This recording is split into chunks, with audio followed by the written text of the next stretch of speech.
Hello, ladies and a few good men. Welcome to today's episode of the Autoimmune Podcast, Rehab Podcast, where, as always, you can access show notes and download and listen to previous episodes online at autoimmunerehab.com or under the name Auto Rehab on Apple Podcasts, YouTube, and or Spotify. Today's episode, we are going to talk about some of the different holistic therapies that can be used to help with autoimmune rehab and with helping with your autoimmune healing journey. Now, before I get started, I want to make sure that I remind you that I am not making any specific medical claims about any of these therapies or tools, and that none of these are considered a cure for any kind of an autoimmune disease. And if you have questions about any of these, you should check with professional practitioners or doctors or healthcare professionals for their advice moving forward.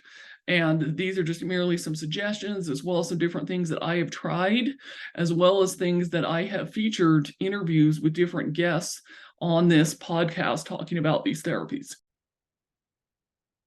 So if you have any additional questions about any of these therapies and maybe you're not quite comfortable with addressing them with any doctors or healthcare professionals in your area, I recommend that you go back and listen to some of the interview episodes where I address some of these in more detail, or you can always reach out to me and I can see what personalized help I can give you or what resources I can put you in touch with. So with no further ado, let's get started talking about some of these different integrative approaches and holistic therapies for autoimmune rehab. So the first one I have in here is chiropractic.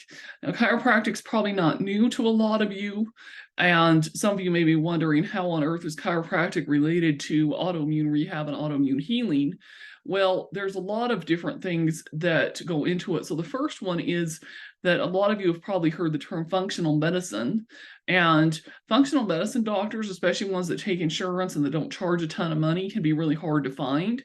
And a lot of chiropractors actually have additional training in this and are actual functional medicine doctors. I know this is true of my chiropractor that I go to.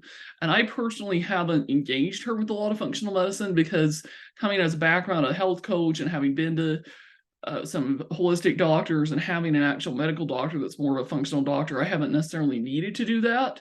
But that's something to keep in mind, is that especially if you're having a hard time finding a good one in your area, you can probably find a chiropractor that can help you with that.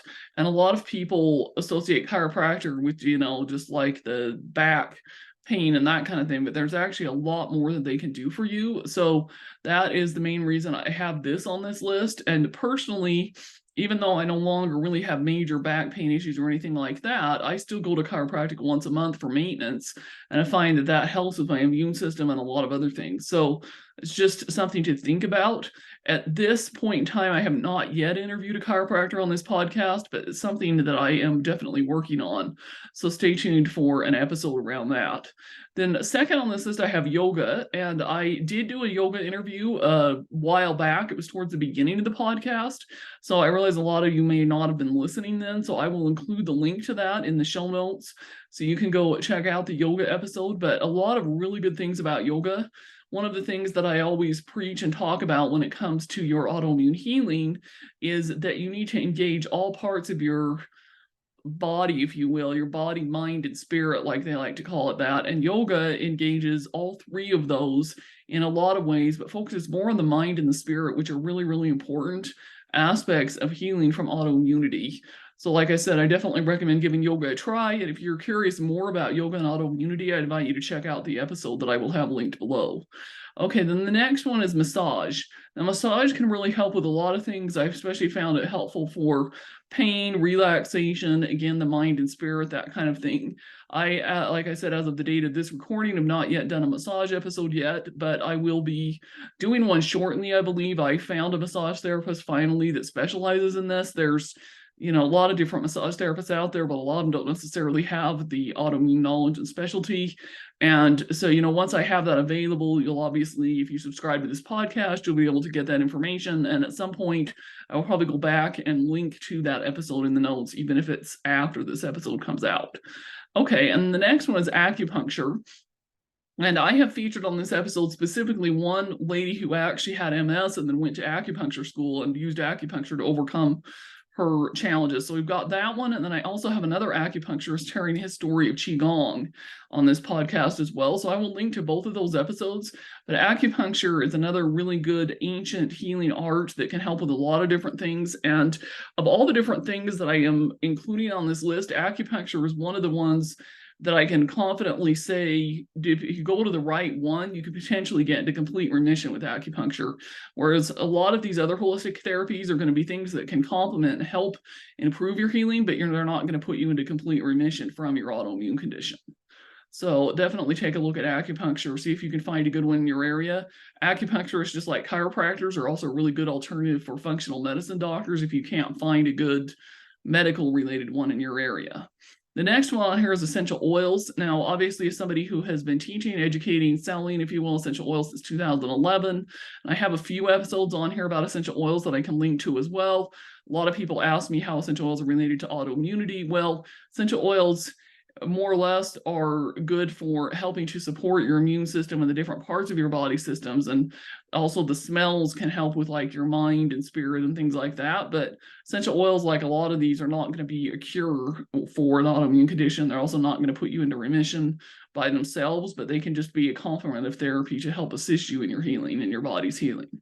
Next one is infrared sauna and lights. Now, I have done at least one episode and probably will do more in the future on infrared sauna and infrared light. This is a big one. I don't normally say this, but I want to say that in some ways, infrared sauna and infrared lights has helped me as much, if not more, than essential oils have. And I actually have an in-home infrared sauna, and we'll include a link with this episode and the information about that. But it really helps a lot with your pain, your healing, reducing your inflammation, making it so that you get sick a lot less. I almost can't even just say enough about how much this has helped me. So really, really highly recommend you give that a try. And if you're not ready to take the leap and buy the devices, there are a lot of spas and medical centers and other things that offer them in their facility. And a lot of them, like I know there's a chain called Restore near me that also is a franchise and is located in a lot of other states, that they actually even take HSA funding cards from your health savings account from your insurance as well to use it. So it's definitely worth trying. Then the next thing is engaging in grounding. So, whether that's walking barefoot outside type grounding, earthing, if you want to call it that. Also doing things like EMF blockers. So that's electromagnetic frequency. A lot of us use devices like cell phones and computers and things all day long that are emitting those. And those can really be damaging to our health. And well, they're definitely not going to be, again, a complete cure for any kind of an autoimmune condition. They can definitely contribute to making them worse if you don't get a handle on this. So that's definitely something else to try. And I have done at least one episode where I talk about grounding, earthing, that kind of thing. Then the next one is stretching. Now, stretching is really, really good for getting you moving, for decreasing pain, different things like that. I have an episode on here with Kim talking about stretching and physical therapy and that kind of thing. And I will link again to that one in the show notes. That is a must listen to, especially if you're in pain on a regular basis and you're wondering how on earth stretching can help you out, that kind of thing. That episode was really eye-opening to helping me learn, especially after somebody who's hadn't been through a knee surgery and has a history of knee pain, that stretching is really, really key and instrumental to your health and well-being. Then last but not least on here, I have hypnosis. And I probably could, along with this, include any other kind of energy healing. Now, hypnosis and energy healing are things that I realize are a little bit more woo-woo. They're a little bit more out there. And a lot of some of the practitioners will claim that they can completely cure things. Personally, I find it more helpful to, like I said, engaging part of that holistic healing of mind and spirit and some other things like that. I'm not sure that in a lot of cases I really believe it completely cures you, but do your research. I would say be careful and cautious in that one too, because I feel like some of them promise the moon and can't really deliver. Some can actually do a really, really good job. I have an interview with my friend Holly, who's a hypnotherapist, on this podcast, and she is one that I really would trust and recommend because she also does a lot of things like with meditation and things to help with drug-free pain and after surgeries and different kinds of things. And so I definitely would listen to that episode to get a really good handle on what hypnosis is as well as what it isn't, because that's the other challenge you come across with a lot of these things like hypnosis and energy healing, is that a lot of people are really confused about what they actually are and what they can do and what they can't do, and that kind of thing. So definitely a helpful episode that I will link below as well. So anyhow, these are the main integrative approaches in holistic therapies, other than obviously things like diet change and exercise and giving up sugar, stuff like that. So let me just go through the list again really quickly. So we have chiropractic, yoga, massage, acupuncture, essential oils, infrared sauna and infrared lights, grounding and EMF blockers, stretching, and hypnosis and/or energy healing. So, like I said, if you would like more information on any of these, I invite you to check out the other episodes where I address a lot of these, and/or you can reach out to me or any of the other practitioners that are listed in these episodes. Take care, and thanks for listening. And if you enjoyed this, please feel free to leave me a 5-star rating or a review, or share it with other friends and family. Also, if you are not yet on my email list, I invite you to go to annalaurabrown.com/self-care and grab your free copy of my 30-day self-care journal download. It will be really amazing, and you'll really benefit a lot from the emails and things that you'll get to helping you to prioritize self-care and learn about a little bit more about some of these therapies, because I do address those in some of my emails as a form of self-care and healing as well.